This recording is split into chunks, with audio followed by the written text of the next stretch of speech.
เอามาอีกต่ออันนี้บุทึกแล้วนี่คือ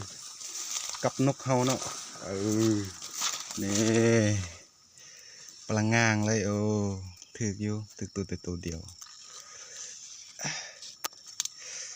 ได้ทั้งนกได้ทั้งหนูเนาะมื้อนี้นะลำบากปิดกล้องก่อนมากับตัวนกก่อนเนาะมันอยู่ติดกันเลยเขาใส่กับนกได้กับหนูได้เนาะโอ้ถึกเนาะกันไปตัวจมน้ำถือตัวเดียวจาก2-3ตัวนะถือเดียวนะ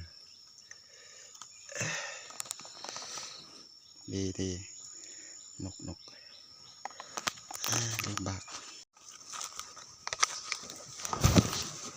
กับนกกับ